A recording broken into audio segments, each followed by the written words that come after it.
Welcome home. Shalom saudara. Shalom. Biarlah sukacita surga memenuhi setiap kita, amin. Kita mau datang ke hadiratnya, kita memenuhi hadiratnya Tuhan dengan penuh dengan ucapan syukur kita. Terima kasih Tuhan buat anugerah-Mu atas hidup kami. Terima kasih Bapa buat segala kebaikan-Mu Tuhan. Kasih-Mu tak pernah lepas Tuhan. Kasih-Mu Tuhan tak pernah berhenti Tuhan di dalam hidup kami. Kami mengucap syukur Tuhan.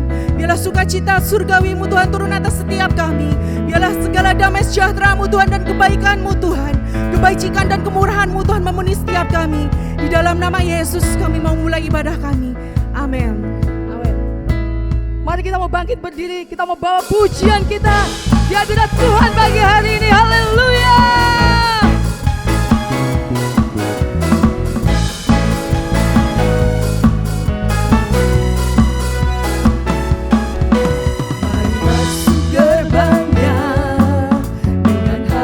Bersyukur halamannya dengan pujian, penuhi baitnya dengan nyanyian syukur.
Terima kasih Tuhan. Terima kasih buat sukacitamu. Terima kasih buat damai sejahtera-Mu Tuhan. Terima kasih Engkau ada Tuhan. Engkau selalu ada buat kami. Kami datang Tuhan, membawa kerinduan kami, membawa ucapan syukur kami Tuhan.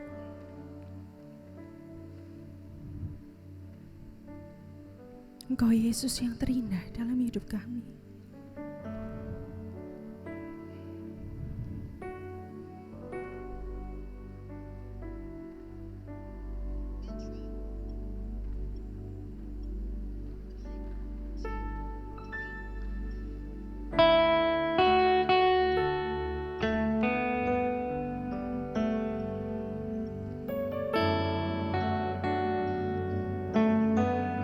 Terima kasih Tuhan.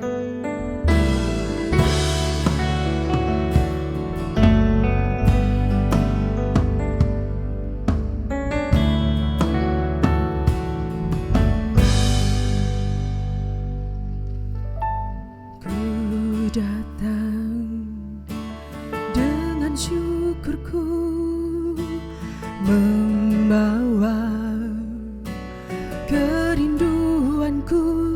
Yesus, ingin ku menyenangkanmu.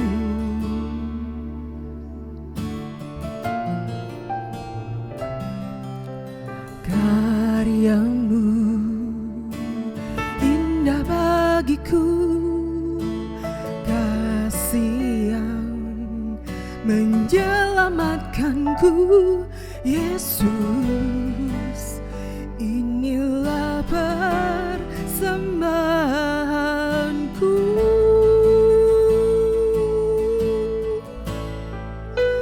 Ku membawa hatiku, hanya Engkau di hidupku. Yesusku, Kau terindah, selamanya ku menyembahmu. Ku membawa hidupku, inilah persembahanku untuk Yesusku. Kau terindah, selamanya ku menyembahmu. Yesus,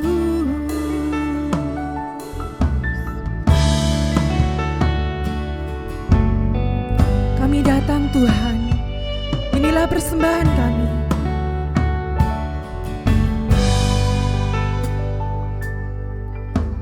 Ku datang dengan syukurku, membawa kerinduanku. Yesus, ingin ku menyenangkanmu.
menjadi persembahan yang harum di hadapan-Mu.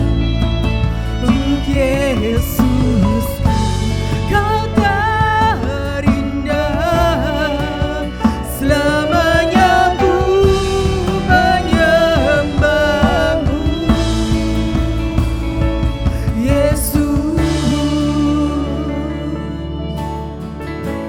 bawa ku erat di hadirat-Mu.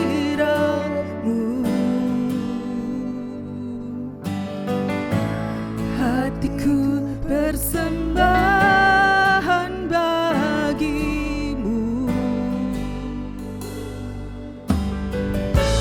Jiwaku tenang di hadirat-Mu.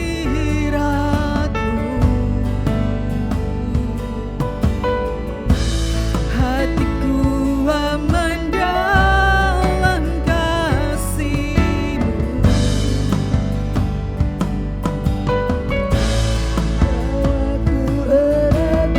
Bahwa kami Tuhan, bahwa kami erat di hadapan-Mu Tuhan, bahwa kami erat Tuhan melekat di dalam-Mu Tuhan. Biarlah Tuhan hidup kami, hati kami boleh menjadi persembahan yang harum di hadapan-Mu Yesus. Terima kasih Tuhan, terima kasih Tuhan.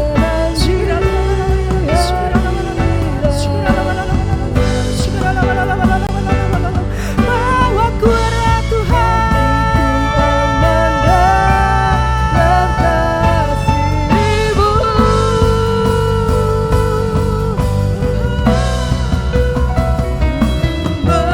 Membawa hatiku,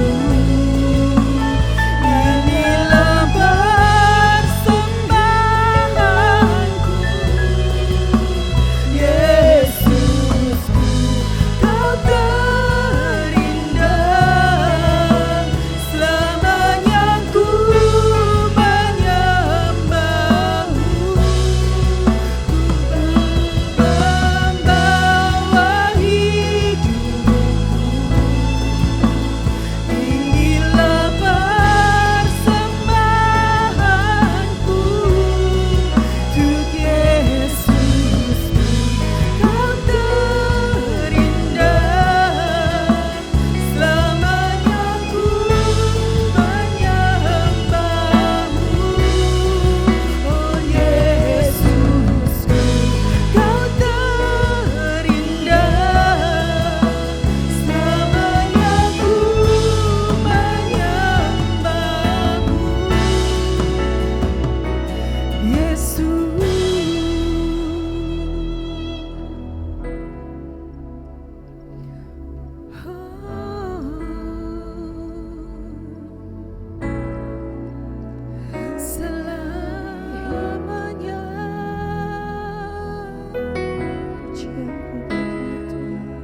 Selamanya,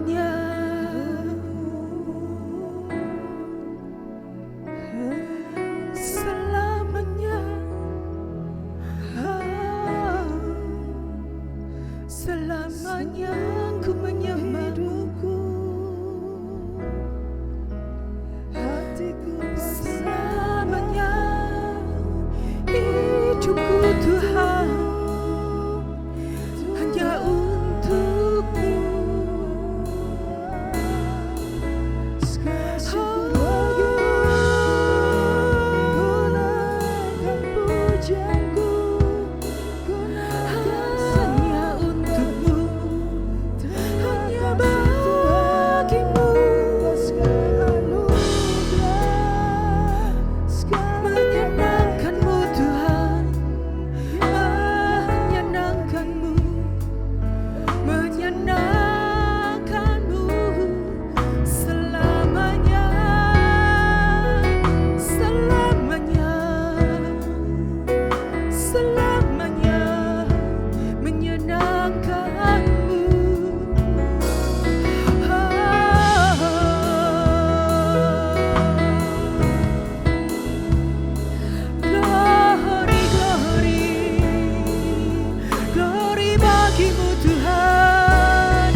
pujian Tuhan hanya untuk Engkau Tuhan.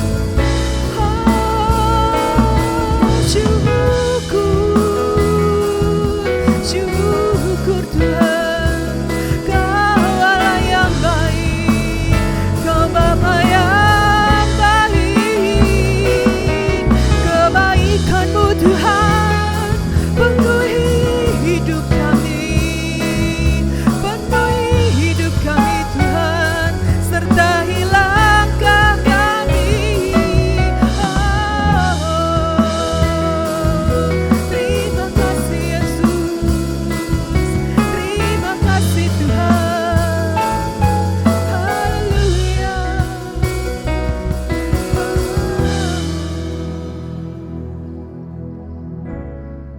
Kami mencintai Engkau Tuhan, lebih dari sekedar hidup kami, lebih dari orang yang kami kasih Bapa. Karena kami mau letakkan Engkau di atas segala-galanya dalam kehidupan kami. Kami mau lebih lagi Tuhan, lebih lagi. Kami kagumi akan segala yang Kau kerjakan atas hidup kami. Bahkan nafas kami pun Tuhan, sampai nafas keturunan kami Bapa, kami mau senantiasa puji Engkau. Kami mau senantiasa nyatakan kebaikan-Mu dalam hidup kami. Hari lepas hari dalam hidup kami Tuhan adalah kesaksian cinta, kasih yang Kau beri buat setiap kami. Terima kasih Tuhan, terima kasih Yesus. Kami mau nyatakan pujian ini dari hati kami yang paling dalam. Kami mencintai Engkau Tuhan, mencintai Engkau Yesus, lebih dari segala-galanya. Saya jemput untuk bangkit berdiri Bapak Ibu Saudara.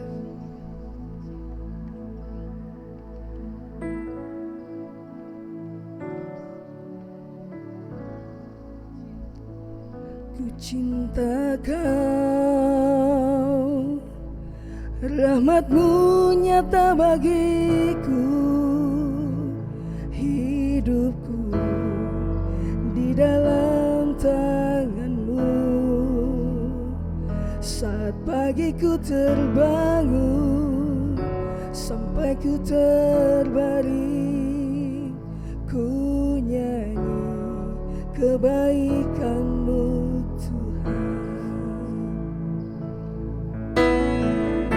sepanjang hidupku. Kau setia,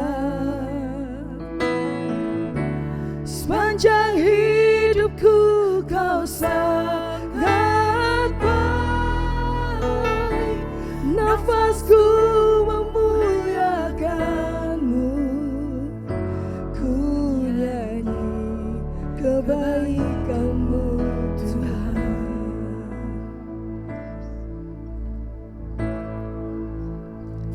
Suara-Mu tuntunku lewati api, dalam gelap Kau ada bagiku. Ku tahu Kau sungguh Bapakku dan sahabatku. Ku saksikan kebaikan-Mu Tuhan. Nyatakan pujian ini dengan segenap hati. Sepanjang hidupku Kau setia, sepanjang hidupku Tuhan, sepanjang hidupku Kau sangat baik. Nafasku memuliakan-Mu, ku nyanyi kebaikan-Mu Tuhan. Kebaikan-Mu Tuhan berkati hidupku. Kebaikan-Mu Tuhan sertai langkahku. Aku bersenang dan menyembah, hidupku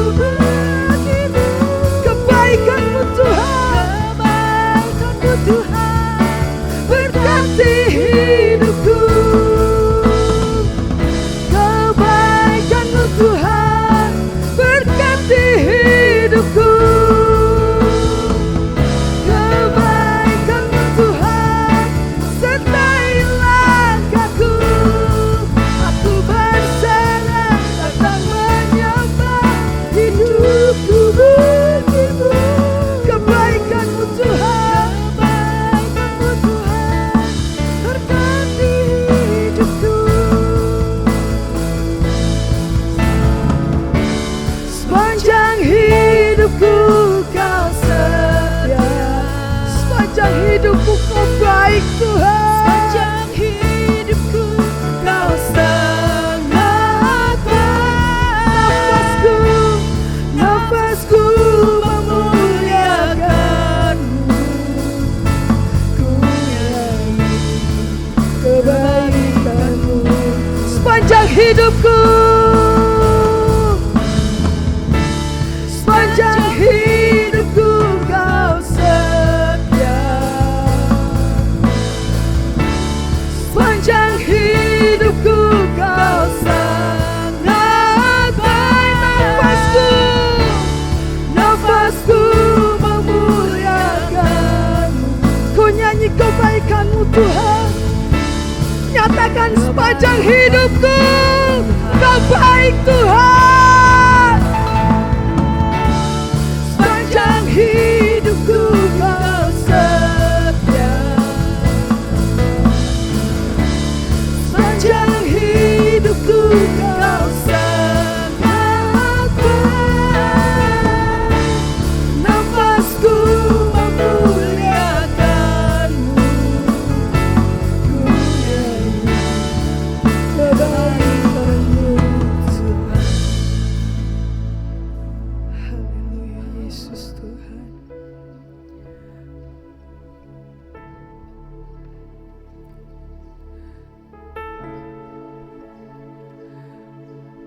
Haleluya, haleluya. Oh, syukur bagimu. Syukur bagimu ya Tuhan.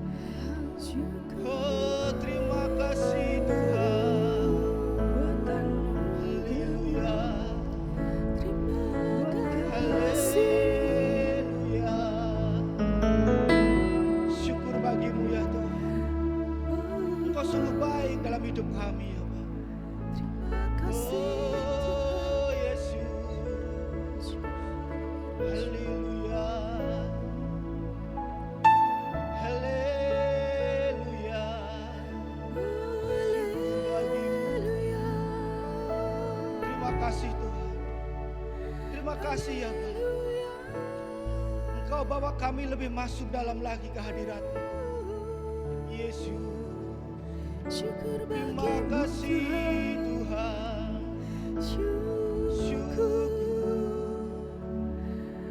Syukur bagimu. Haleluya. Kudus namamu ya Bapa.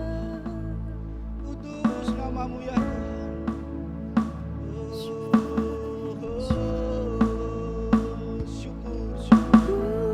Syukur bagimu ya Tuhan.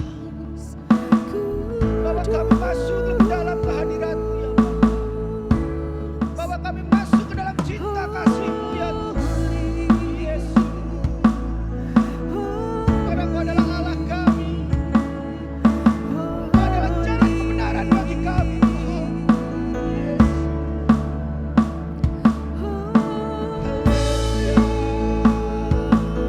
Kekudusan-Mu Tuhan.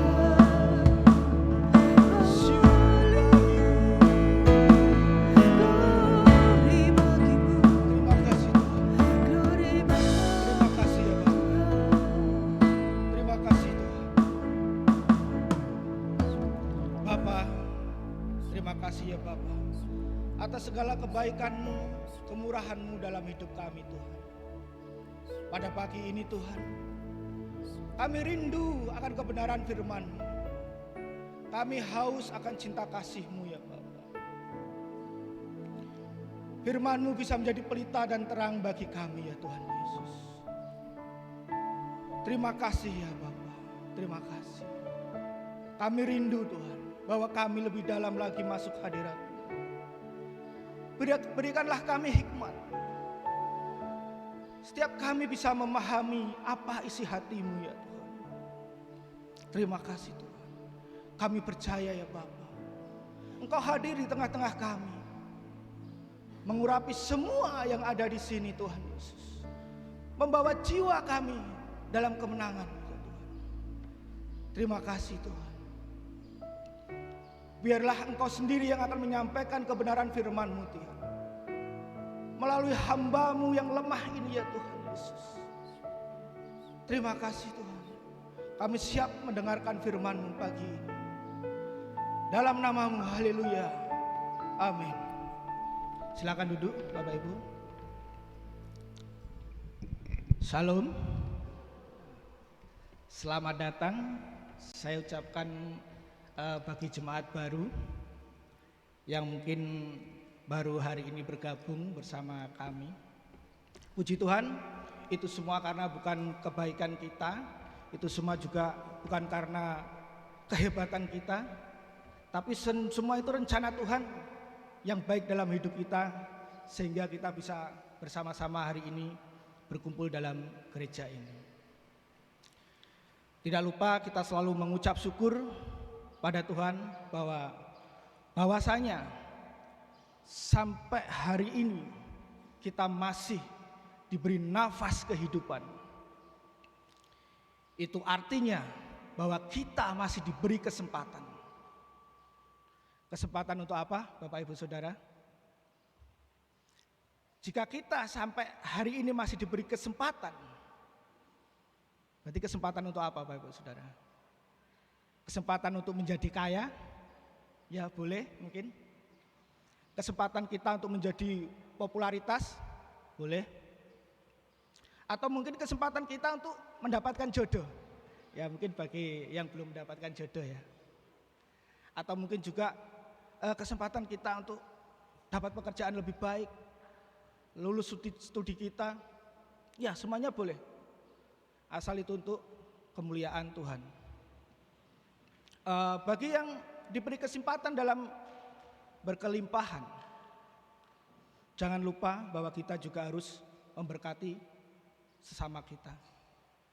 Karena apa? Semua harta kita, nyawa kita, seluruh hidup kita itu adalah miliknya Tuhan, bukan milik kita pribadi. Segala jerih payah kita bukanlah milik kita, itu semua adalah miliknya Tuhan. Tapi bagaimana kalau kita sudah mengikuti Tuhan, tetapi hidup kita masih sama-sama aja, menderita, atau mungkin bahkan kekurangan, atau mungkin pas-pasan?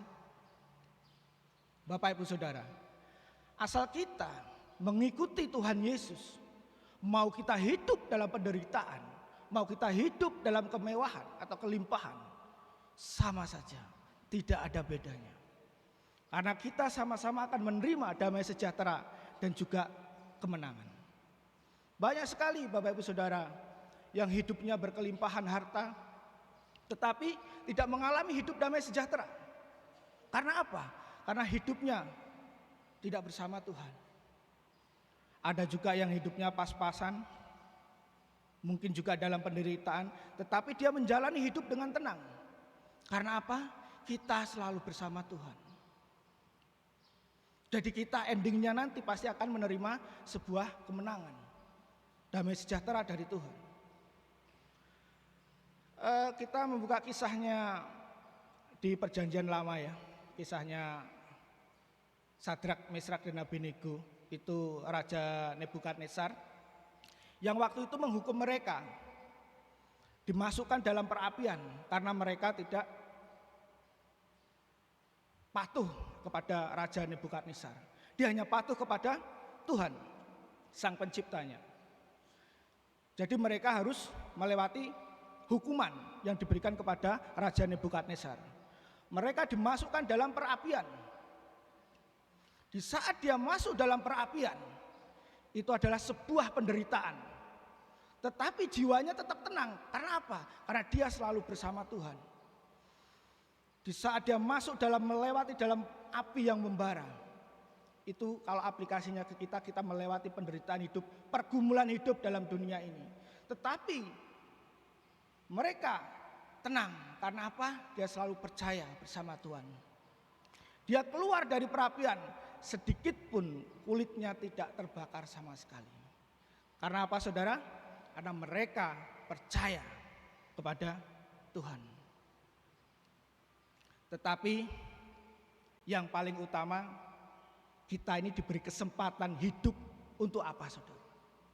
Semuanya itu boleh asal untuk kemuliaan Tuhan. Tetapi yang paling utama, kita hidup itu diberi kesempatan, yaitu untuk melayani Tuhan. Melayani Tuhan itu bukan hanya di mimbar saja, tetapi banyak sekali kita dengan cara melayani Tuhan. Dengan pekerjaan kita, dengan rumah tangga kita, dengan kehidupan sehari-hari kita. Itu juga kita sudah melayani Tuhan. Saya pernah dengar, mungkin Bapak Ibu juga pernah dengar lagunya. Hidup ini adalah kesempatan, gitu ya. Pernah dengar ya Bapak Ibu ya? Hidup ini untuk melayani Tuhan. Jangan sia-siakan waktu yang Tuhan beri. Hidup ini harus jadi berkat. Semua ada batas waktunya Bapak Ibu Saudara. Jika Tuhan sudah memberi batas waktu buat kita, engkau pulang. Are you ready? Apakah kita sudah siap? Karena apa? Karena kematian tidak hanya datang kepada yang usia tua saja. Kematian bisa datang kepada usia yang muda. Kematian juga tidak hanya datang kepada orang yang sakit saja. Orang yang sehat tiba-tiba besok mati juga banyak saudara. Jadi apakah kita sudah siap? Apakah kita sudah ready? Jika Tuhan memanggil kita sewaktu-waktu. Maka dari itu Bapak Ibu Saudara, bahwa hidup ini diberi kesempatan untuk melayani Tuhan. Ada firman Tuhan bahwa kasihlah Tuhan Allahmu dengan segenap hatimu, dengan segenap jiwamu, dengan segenap akal budimu, dan dengan segenap kekuatanmu. Itu artinya Tuhan menyuruh kita totalitas untuk mengasihi Tuhan. Totalitas untuk mencintai Tuhan. Bukan setengah-setengah. Atau bahkan bukan hari ini kita taat, besok kita tidak. Hari ini kita taat, besok kita mulai lagi. Tidak, tapi Tuhan ingin totalitas hidup kita mengasihi Tuhan. Makanya segenap hatimu, segenap kekuatanmu, segenap akal budimu. Itu artinya kita seluruh hidup kita suruh mengasihi Tuhan. Karena kita masih hidup dalam dunia. Amin saudara. Ya. Hari ini, tema minggu ini, kita akan belajar tentang hidup dalam kasih Tuhan. Atau yang dinamakan kasih yang sesungguhnya. Seperti apa kasih yang sesungguhnya itu ya. Dalam bahasa Yunani ada beberapa istilah kasih. Salah satunya adalah yang sering kita dengar adalah kasih agape. Ada juga kasih storge, ada juga kasih philia, dan juga ada juga kasih eros. Tetapi yang kita bahas ini adalah kasih yang bagaimana terwujud nyata, teramplikasi hubungan kita dengan Tuhan. Karena Allah kita adalah Allah yang kasih. Ketika kita mengenal Dia sebagai Allah kasih, kasihnya itu yang dialirkan dalam kehidupan kita. Sehingga kita mampu memiliki kasih agape dalam kehidupan kita. Orang tidak bisa mengasihi sebelum dirinya dikasihi. Orang tidak bisa mencintai sebelum dirinya dicintai. Akan tetapi Tuhan Yesus memberikan kasih-Nya kepada kita. Memberikan cintanya kepada kita. Oleh karena kasih-Nya itulah sudah diberikan kepada kita, kita mampu untuk mengasihi. Kita akan belajar di 1 Korintus 13, nanti kita akan bahas satu persatu, yaitu dari pasal 1 sampai 5. Firman Tuhan ini adalah tulisan Paulus kepada jemaat Korintus. Jemaat Korintus adalah jemaat yang besar, tetapi di dalam jemaat yang besar, di dalamnya banyak sekali masalah, banyak sekali konflik. Di Korintus itu banyak jemaat orang-orang yang diberikan Tuhan itu karunia makrifat, banyak sekali diberikan karunia nubuat, juga banyak sekali diberikan karunia berbahasa roh. Kita akan bahas di 1 Korintus pasal 13. Tetapi di pasal 12, sebelumnya 13 ya, itu berbincang tentang karunia. kemudian dilanjutkan ke pasal 14 kalau kita baca Alkitab ya, itu juga berbicara tentang karunia. Tetapi di tengah-tengahnya yang akan kita bahas nanti adalah pasal 13, di mana ayat tersebut berusaha untuk memurnikan atau menyadarkan diri kita atau menyadarkan mereka bahwa betapa hebat pun mereka, jika kalau mereka kehilangan kasih, enggak ada gunanya sama sekali Bapak Ibu. Jadi seberapa hebatnya kita, seberapa pandainya kita, jika tidak ada kasih, enggak ada gunanya. Baik, kita lihat di ayat yang pertama.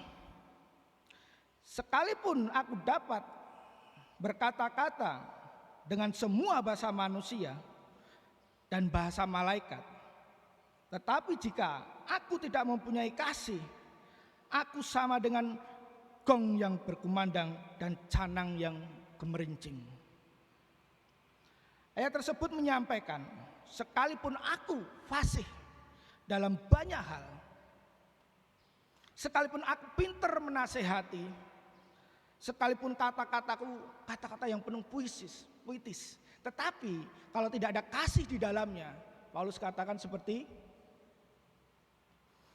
tong kosong nyaring bunyinya, enggak ada apa-apanya.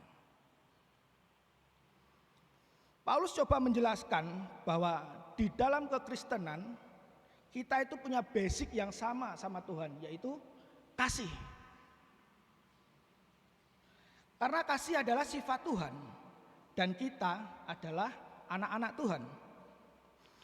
Jadi kasih itu harusnya menjadi bagian dari kita, karena kita adalah anak-anak Tuhan. Karena buah jatuh tidak jauh dari pohonnya. Jadi apa yang ada di Bapa juga harusnya ada pada kita, karena kita sebagai anaknya. Kalau kita sadar dia adalah Bapa, seharusnya kasih itu nyata dalam kehidupan kita. Dan ternyata Paulus coba jelaskan kepada jemaat Korintus. Jemaat Korintus itu mereka orang-orang yang pintar dalam berbicara. Mereka mungkin komunikator yang handal. Mungkin mereka kalau berbitato luar biasa, bisa menggugah semangat orang. Tapi kalau tidak ada kasih, bagaikan tong kosong nyaring bunyinya, membuat telinga sakit untuk mendengar. Jadi apapun itu, motifnya kita harus ada kasih dalam hidup kita. Kemudian kita lihat ayat yang kedua. Ya.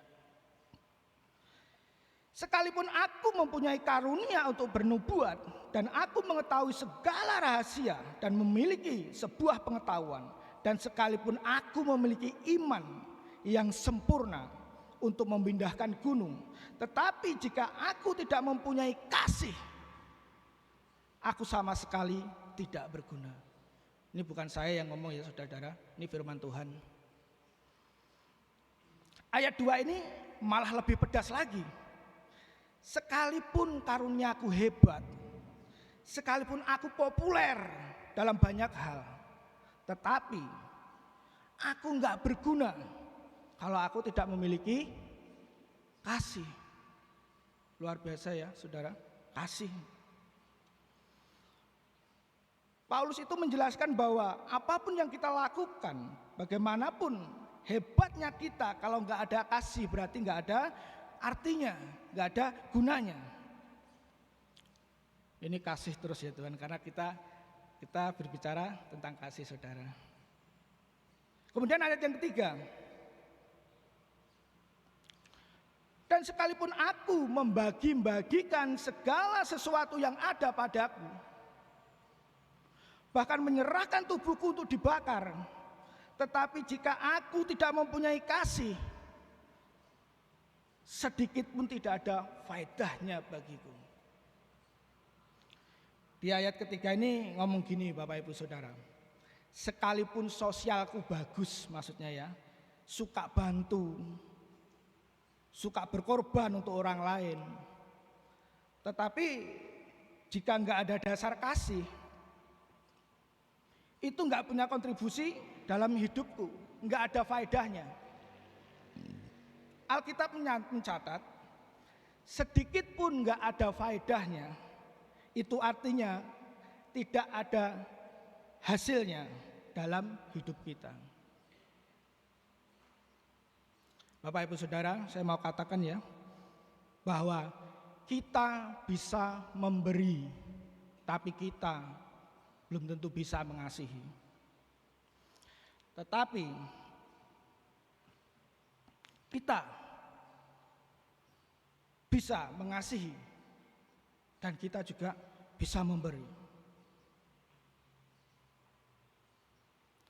Kita akan lihat apa indikator bahwa dia memberi dengan kasih. Kita lihat bahwa ketika orang yang diberi itu tidak meresponinya dan dia kecewa, berarti ketika kita memberi sesuatu dan orang yang kita beri tidak meresponinya, kemudian kita kecewa, berarti kita tidak ada kasih. Ketika pengorbanan kita tidak dihargai, tetapi kita ikhlas. Jadi ketika pengorbanan kita dalam membantu orang tetapi tidak dihargai, tapi dalam hati kita ikhlas, itulah yang dinamakan kasih, Bapak Ibu Saudara. Ternyata kedewasaan seseorang salah satunya adalah kasih. Paulus coba mengklarifikasi, menegur jemaat Korintus ya ini.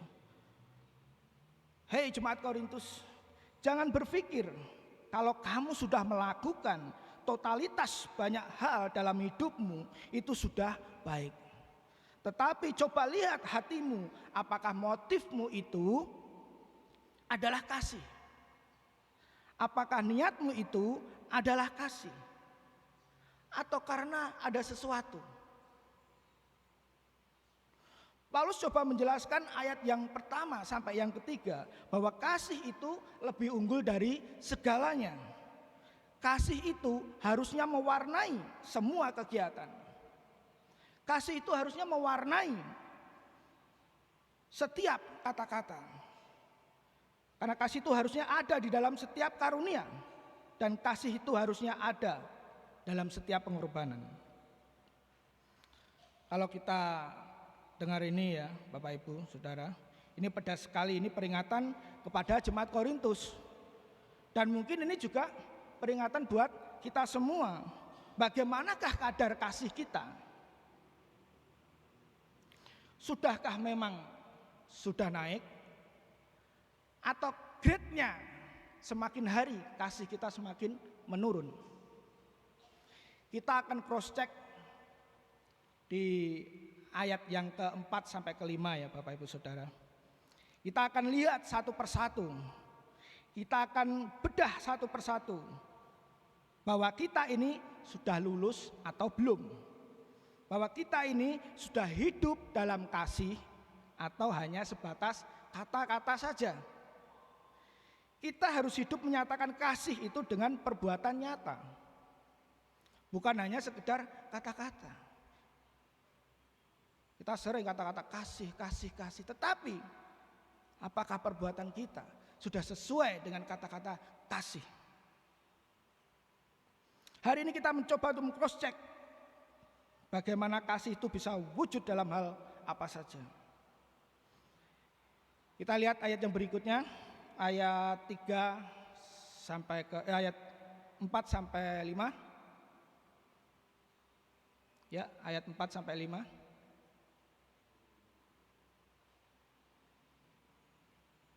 Gak bisa ditampilkan? Oke Bapak Ibu Saudara, saya bacakan ayat 4 sampai 5, yaitu kasih itu sabar, kasih itu murah hati, ia tidak cemburu, ia tidak memegahkan diri, dan tidak sombong. Ia tidak melakukan hal yang tidak sopan dan tidak mencari keuntungan diri sendiri. Ia tidak pemarah dan tidak menyimpan kesalahan orang lain. Kita akan bedah satu persatu ya Bapak Ibu Saudara. Mulai dari yang pertama. Yang pertama adalah kasih itu sabar. Sabar itu sama halnya kita menanti atau menunggu. Sulit nggak Bapak Ibu sabar itu? Sangat sulit sabar itu. Contohnya di saat kita hari Minggu ya. Saya tanya sama Bapak Ibu Saudara, di sini siapa yang dandannya paling lama, perempuan atau laki-laki? Nah, kita di saat mau berangkat gereja saja, kita dilatih untuk kesabaran Bapak Ibu Saudara. Di sini yang paling lama dandan kebanyakan perempuan ya Bapak Saudara ya. Jadi di sini pun kita harus dilatih untuk kesabaran. Orang kadang mau ke gereja aja harus bersabar, menunggu dandannya lama sekali ya itu ya. Makanya dari itu kita butuh kasih Tuhan mengalir supaya kesabaran itu nyata. Begitu juga untuk anak-anak muda, ya, sabar. Jangan karena cinta langsung minta kepada orang tuanya untuk segera menikahkan. Jangan untuk anak-anak muda. Sabar. Karena apa? Cinta itu butuh proses. Butuh pengorbanan? Ya, tapi yang jelas cinta itu butuh proses. Jangan tergesa-gesa. Sabar. Sabar, Bapak Ibu Saudara? Sabar? Sama-sama dalam hati kita bilang sabar. Sulit ya Bapak Ibu, tapi kita harus lakukan. Sabar. Ketika kita menghadapi orang kadang yang membuat jengkel, terkadang pasangan kita lah yang membuat jengkel ya Bapak Ibu Saudara ya. Disitulah kita akan dilatih kesabaran Bapak Ibu Saudara. Anak-anak kita lah terkadang yang sering membuat kita emosi, membuat kita jengkel dalam kehidupan kita sehari-hari. Disitulah kita juga dilatih kesabaran. Ketidaksabaran mengakibatkan kefatalan. Anak muda sabar ya, jangan percepat prosesnya. Sabar. Yang kedua adalah kasih itu murah hati. Hatinya murah Bapak Ibu Saudara, enggak mahal-mahal. Artinya suka membantu, gampang memberi, tidak hitung-hitungan. Itu namanya murah hati Bapak Ibu Saudara. Kadang kita jangan hanya membagi masalah aja, bagilah berkat. Amin. Jangan membagi masalah aja, bagilah berkat. Tapi puji Tuhan, jemaat di sini sering sekali membagi saya berkat ya. Diajak makan ke sana, yang satunya ngajak makan ke sini. Wah, puji Tuhan, luar biasa. Jemaat di sini suka membagi berkat. Haleluya. Amin, Saudara. Saya percaya itu, Saudara. Bapak Ibu Saudara, orang kalau wajahnya cemberut, ya, kita kasih senyum, pasti orangnya langsung luluh. Jadi kita harus murah senyum aja Bapak Ibu Saudara. Walaupun kita menghadapi orang yang cemberut, yang mukanya tidak bisa untuk senyum, tetap kita senyum. Lama-kelamaan dia juga akan luluh. Kasih itu murah hati, tidak mungkin mengasihi tanpa memberi. Jadi kasih itu dinyatakan dengan memberi. Memberi penghargaan, memberi senyuman, memberi bantuan, bahkan memberikan dananya kalau kita mampu ya Bapak Ibu Saudara. Yang ketiga, kasih itu tidak cemburu. Siapa Bapak Ibu Saudara yang di sini suka cemburu? Cemburu itu artinya gini Bapak Ibu Saudara.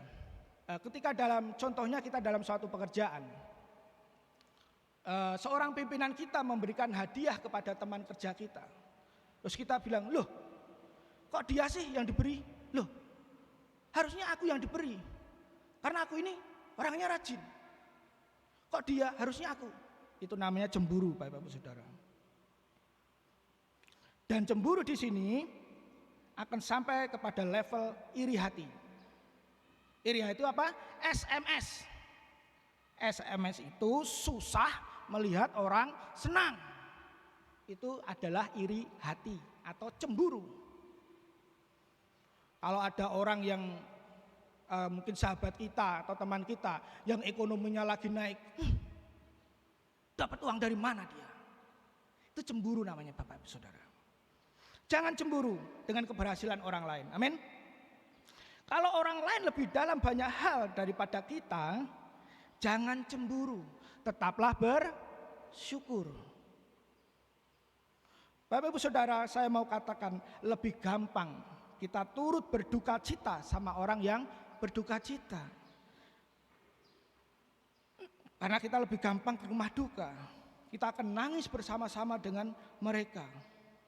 Daripada kita ke rumah orang yang bersuka cita.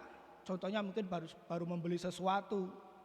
Pasti dalam diri kita mungkin kita datang diundang kepada orang yang bersuka cita. Dia beli rumah baru atau mungkin beli mobil baru. Dalam hati kita, wah uang dari mana ini? Jangan-jangan kalau kerjanya di perusahaan atau di pemerintahan, wah jangan-jangan ini korupsi. Jangan-jangan. Selalu pikiran kita negatif. Alamiah, karena kecenderungan kita melihat orang lain berhasil itu ada kecemburuan. Tapi kasih itu, Bapak Ibu Saudara, merelakan kesempatan kepada orang lain untuk mungkin lebih berhasil daripada kita, untuk mungkin lebih dihargai daripada kita. Kita ikhlaskan itu. Itulah kasih, Bapak Ibu Saudara.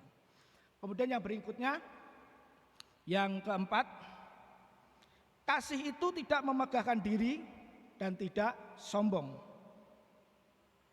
Artinya gini Bapak Ibu Saudara, kasih itu tidak mengecilkan orang lain dan membesarkan dirinya sendiri dan memegahkan dirinya sendiri. Selalu ada kontribusinya, aku yang bangun semua ini, aku yang bangun pelayanan ini, aku yang bangun ini. Selalu kontribusinya aku akan selalu memegahkan diri. Sehingga ketika ada objek yang dibicarakan tujuannya untuk mengangkat dirinya, sehingga setiap ada pembicaraan, ada materi, ujung-ujungnya dia naik. Sombong itu berbicara pada orang yang merasa dirinya lebih benar daripada orang lain. Sombong itu Bapak Ibu Saudara. Ada juga ketika orang keluar dari komunitas.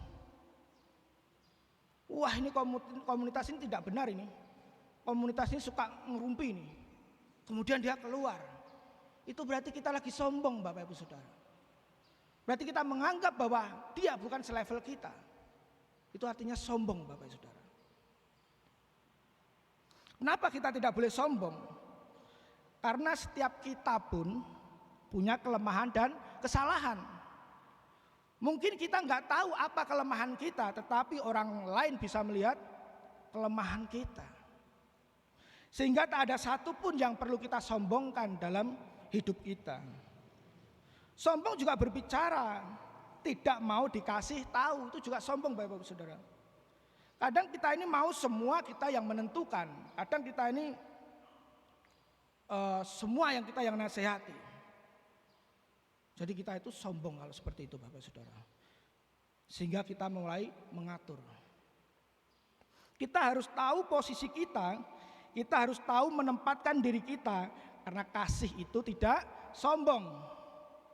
Yang berikutnya tidak melakukan yang tidak sopan. Yang berikutnya tidak melakukan yang tidak sopan.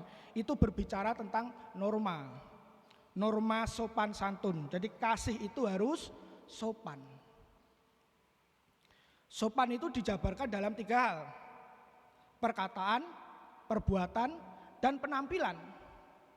Suatu contoh ketika kita dibantu orang, kita selalu ucapkan terima kasih. Ketika kita minta tolong seseorang, kita harus ucapkan bahwa tolong. Itu adalah sopan Bapak Ibu Saudara. Tolong ambilkan, tolong jemput saya, tolong belikan ini, belikan itu. Itu adalah sopan karena kita mengawali dengan ucapan minta tolong. Yang terakhir apa?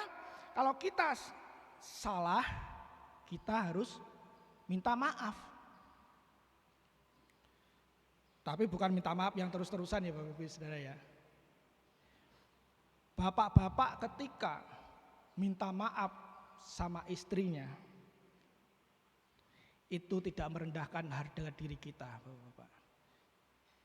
Justru ketika kita minta maaf, itu membuat kita semakin berkelas. Karena kita apa? Meminta maaf duluan. Malah istri nanti kalau kita minta maaf duluan akan semakin cinta sama kita.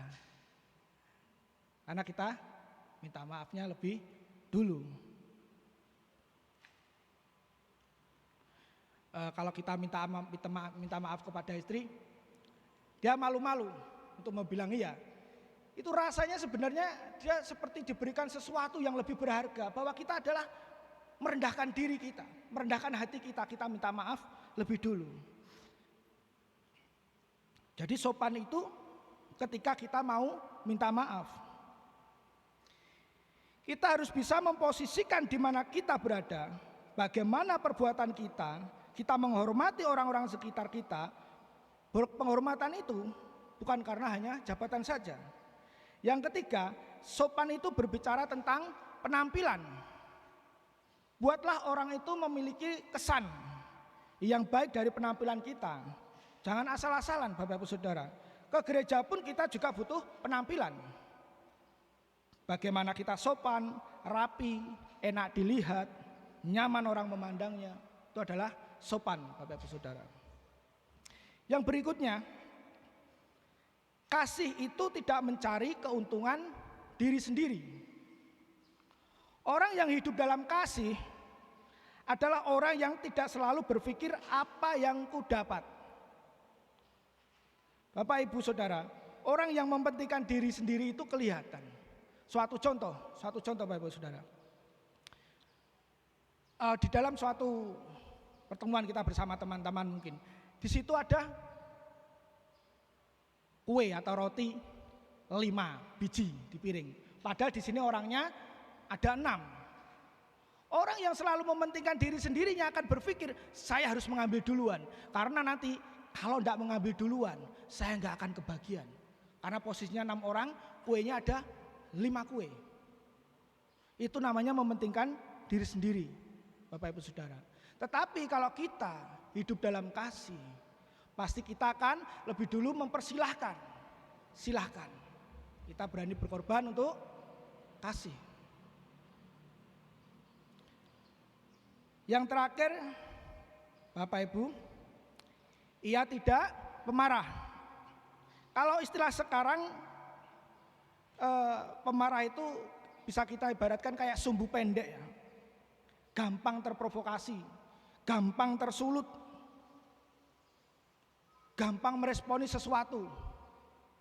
Hidupnya itu selalu dikendalikan pada situasinya. Itulah pemarah, Bapak Ibu Saudara. Jadi yang dimaksud di sini bukan hanya sekedar marah-marah, tetapi sensitif, baperan dalam hidupnya. Gampang terprovokasi keadaan. Kasih itu membuat kita stabil, tidak mudah terprovokasi. Kadang ada orang yang memang hidupnya selalu memprovokasi.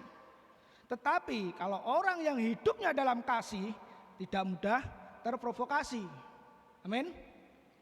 Kalau kita hidup dalam kasih, kita tidak akan mudah terprovokasi. Yang berikutnya, mungkin yang terakhir, bahwa tidak menyimpan kesalahan orang lain. Kasih itu tidak menyimpan kesalahan orang lain, Bapak Ibu Saudara. Ini yang sering kita hadapi dalam kehidupan sehari-hari. Karena kita hidup bersama orang lain, sehingga kita sering sekali kita bertentangan dengan orang lain. Tapi kasih itu tidak penendam, kasih itu tidak menyimpan. Menyimpan itu dalam arti juga menghitung-hitung. Menyimpan, menendam, menghitung-hitung. Yang dihitung apa saja saudara-saudara. Kalau kita menghitung berkat Tuhan, niscaya hati kita terkagum-kagum kalau kita menghitung berkat Tuhan terhadap diri kita. Sangat terkagum-kagum. Kita diberi kesehatan yang terutama. Kita diberi hidup. Kita diberi kesempatan. Sangat terkagum. Jangan menyimpan kesalahan orang lain. Jangan menghitung-hitung kesalahan orang lain. 1 kali kamu disakiti, masih kumaafkan. 2 kali kamu disakiti, masih kumaafkan. Tapi jangan sampai 3 kali. Itu lagu ya saudara-saudara ya. Bukan pengajaran Tuhan, tapi itu lagu. 1 kali masih kumaafkan, 2 kali juga masih kumaafkan. Jangan sampai ketiga kali. Ada bahasa jangan sampai ketiga kali. Itu lagu ya Bapak Ibu Saudara. Lalu datanglah Petrus yang merasa bangga kepada Yesus. Guru, berapa kalikah kita akan mengampuni orang yang bersalah kepada kita? 7 kalikah? Karena memang di Alkitab angka 7 adalah angka kesempurnaan. Dia berpikir kalau sudah 7 kali itu sudah yang terbaik. Sedangkan 3 kali saja sulit untuk mengampuni. Saya sudah bisa 7 kali mengampuni. Berarti saya hebat. Lalu Yesus berkata kepada Petrus, bukan 7 kali Petrus, tetapi 7 kali 77 kali mengampuni. Haleluya, luar biasa. Yang kita ingat itu mengampuni, bukan menghitung kesalahannya. Kasih membuat kita mampu memaafkan orang lain. Mungkin kita tidak bisa melupakan kesalahan orang lain terhadap kita, tapi kita bisa memaafkan kesalahannya. Kadang kita biarkan yang bau itu selalu melekat kepada hati kita, sehingga kita kemanapun menjadi bau. Itu harus kita lepaskan Bapak Ibu Saudara. Kita harus belajar untuk mengampuni, kita harus belajar untuk mengasihi. Karena realita kita, kehidupan kita, kita selalu berhadapan dengan orang-orang sekitar kita. Coba kalau kita lihat orang yang lagi sakit hati sama seseorang, satu statement pun itu akan melukai hati.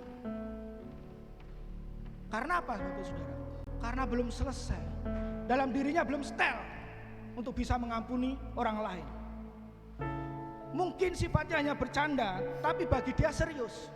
Itu karena apa? Karena dalam dirinya belum selesai, belum setel dalam hidupnya. Dia masih menghitung-hitung, bahkan dia akan kepo. Lucu Bapak Ibu Saudara, terkadang itu kita kepo sama orang yang tidak kita sukai.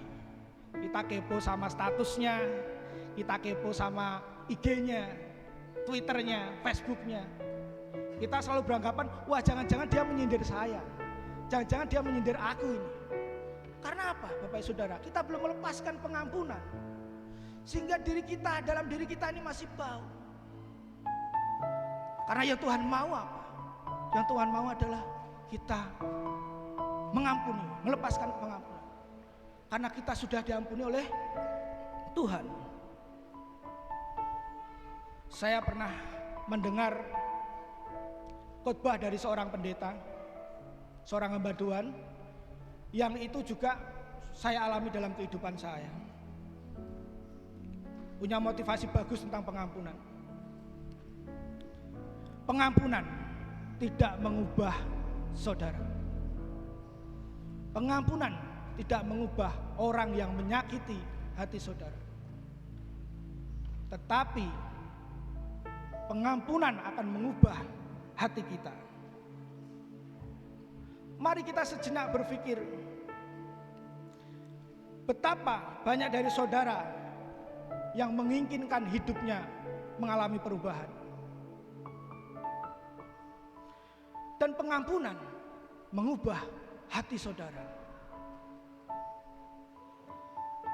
Tebak apa yang tidak bisa dimaafkan? Salah satu teori yang kurang benar mungkin ya, memaafkan kemudian melupakan. Tidak saudara. Saudara tidak mungkin melupakan.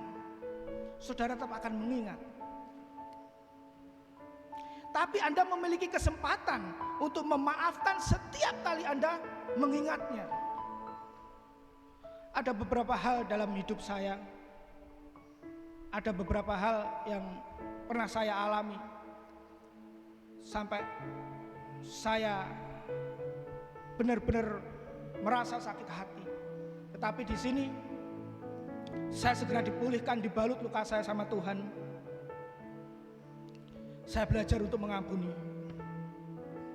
Saya belajar setiap kali saya mengingatnya, saya belajar untuk mengampuni.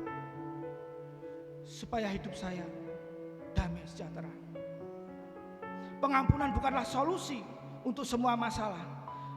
Pengampunan adalah pengorbanan setiap hari yang harus saya tetapkan, sehingga saya dapat menerima apa yang Tuhan maksud untuk saya. Jika saya tidak mempraktekkan pengampunan untuk mereka yang menyakiti saya, untuk mereka yang berdampak negatif kepada saya, maka aku akan menyandera diriku sendiri ke penjara yang tidak pernah dimaksudkan Tuhan untuk saya tinggali. Lepaskan pengampunan Bapak Saudara. Bapak Ibu Saudara, jika engkau tidak melepaskan pengampunan bagi orang yang mengkhianati kamu, bagi orang yang menyakiti engkau, itu akan mempengaruhi karaktermu, akan mempengaruhi pribadimu, jiwamu sakit, lalu akan berubah pada sebuah kehendak, dan engkau melakukan sesuatu yang tidak berkenan di hadapan Tuhan. Hari ini, apapun pengalaman, sepahit apapun pergumulan hidup, lepaskan pengampunan. Lepaskan pengampunan Bapak Ibu Saudara. Sebab pengampunan adalah pintu untuk mengalami mukjizat. Kalau orang tidak mungkin hatinya masih terluka, harapkan sebuah mukjizat. Kalau orang sudah ada di dalam Kristus, dia tidak akan menyimpan sebuah kepahitan. Stop kalau kita lagi emosi. Tahan hati kita, tahan pikiran kita, tahan mulut kita. Kita belajar untuk tidak emosi.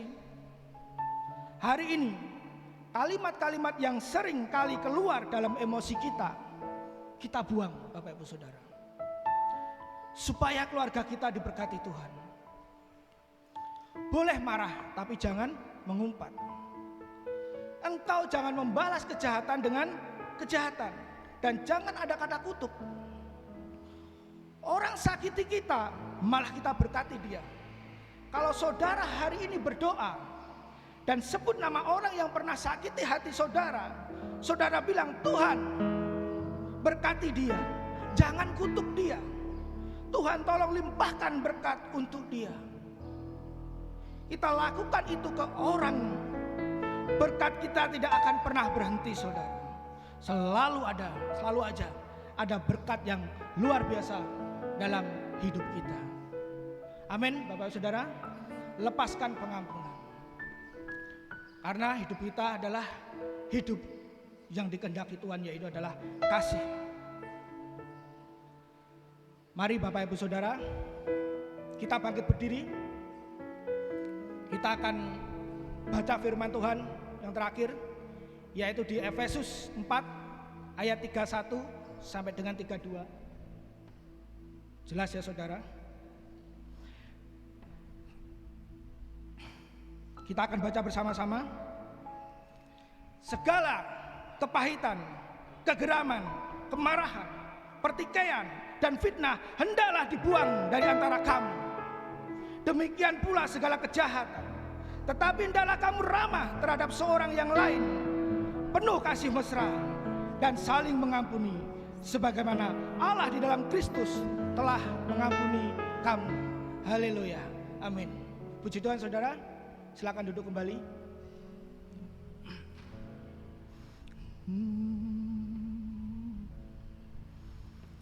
Terima kasih Tuhan Yesus, terima kasih ya Bapak.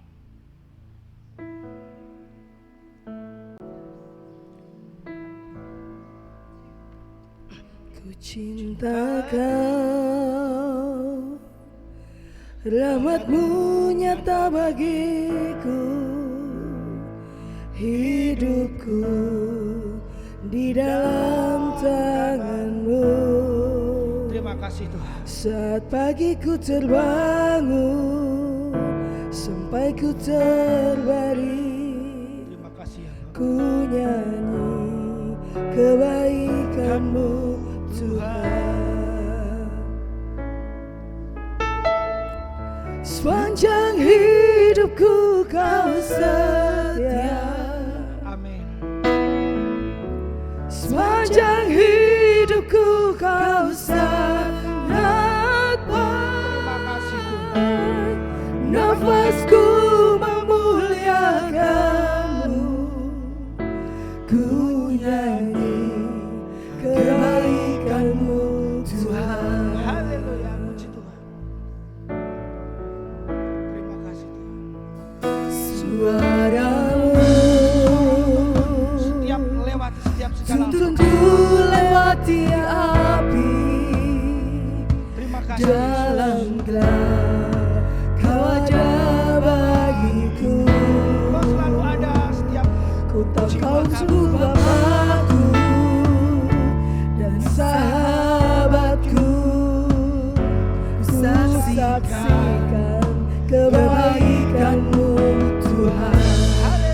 mau bangkit berdiri bersama-sama.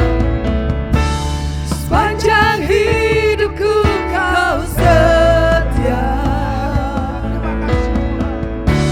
Sepanjang hidupku kau sangat baik. Nafasku memuliakanmu. Ku nyanyi kebaikanmu Tuhan. Haleluya, terima kasih ya Tuhan. Kebaikanmu Tuhan berkati hidupku. Kebaikanmu Tuhan sertai langkahku. Aku berserah dapat menyembah hidupku bagimu. Kebaikanmu Tuhan berkati hidupku.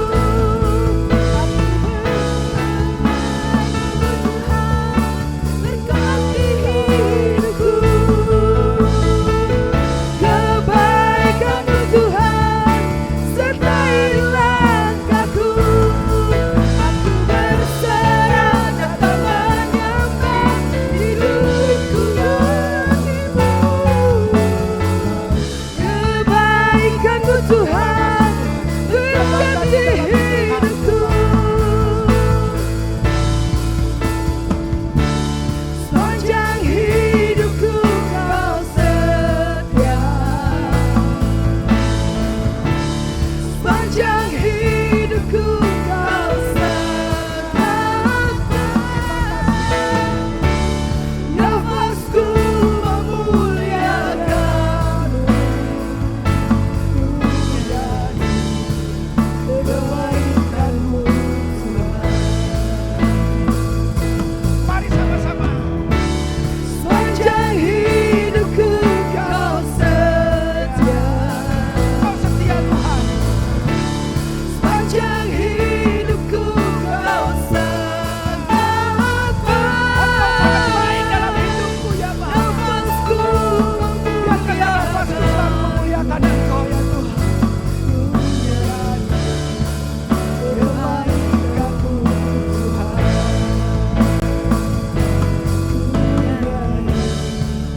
Kebaikanmu Tuhan.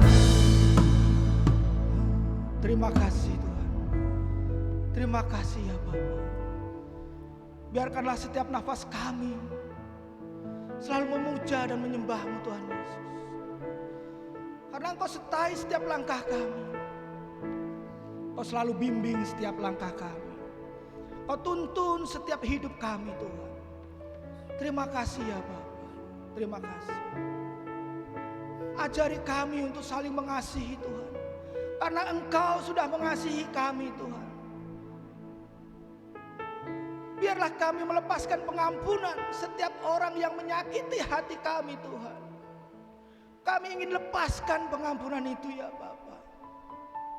Karena Engkau telah mengasihi kami Tuhan Yesus. Terima kasih Tuhan. Biarkanlah firman-Mu hari ini menjadi pelita dan terang bagi kehidupan kami. Biarlah firman-Mu sebagai tongkat penuntun langkah hidup kami ya Bapa. Karena kami ingin setia kepada Engkau selamanya Tuhan Yesus. Biarlah Roh Kudus-Mu ada tinggal dalam hati kami Tuhan. Karena kami cinta Engkau ya Bapa. Kami rindu Engkau ya Tuhan. Gandeng dan tuntun langkah kami Tuhan Yesus. Terima kasih ya Bapa. Terima kasih Tuhan Yesus. Bapak kami juga berdoa untuk Ibu Gembala kami yang saat ini sedang mengalami kelemahan dalam fisiknya. Kami tahu Tuhan, Engkau mengasihi Ibu Gembala kami. Kami tahu Tuhan, Engkau merencanakan sesuatu yang indah buat Ibu Gembala kami. Kami percaya ya Bapa, kasih-Mu mengalir setiap hari buat Ibu Gembala kami. Berkati kesehatannya Tuhan Yesus. Aliri dengan damai sejahtera dalam hatinya ya Bapa.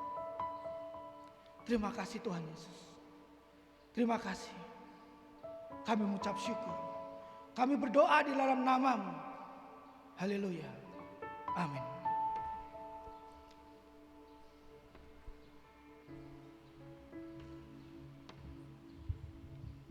Berkati hamba-Mu yang sudah menyampaikan firman-Mu dengan taat. Ketika kami taat, maka Engkau yang dimuliakan, dan ketika kami gagal, Engkau mengampuni dan Roh Kudus yang menuntun kami.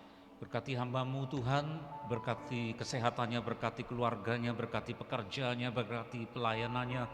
Biarlah bertumbuh untuk mengasihi Engkau. Dan selanjutnya jemaat-Mu hendak mengucap syukur dalam bentuk persembahan yang akan dihimpun, kuduskan, sucikan bagi kemuliaan nama-Mu dalam nama Tuhan Yesus. Sepanjang hidupku Kau setia, sepanjang hidupku Kau sangat baik.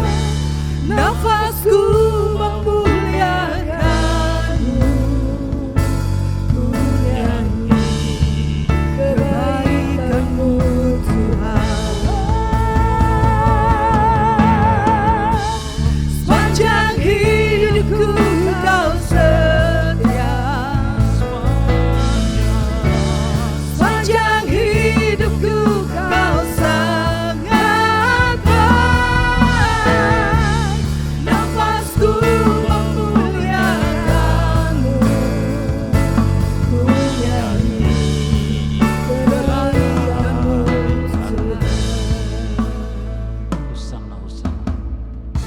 Kami mengangkat kedua belah tangan kami dengan percaya kepada-Mu.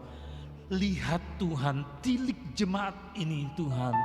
Kasih-Mu dilimpahkan atas mereka pada siang hari ini. Kasih berkat yang dicurahkan di dalam takarannya diguncangkan, dipadatkan, dilimpahkan ke dalam meribaan mereka.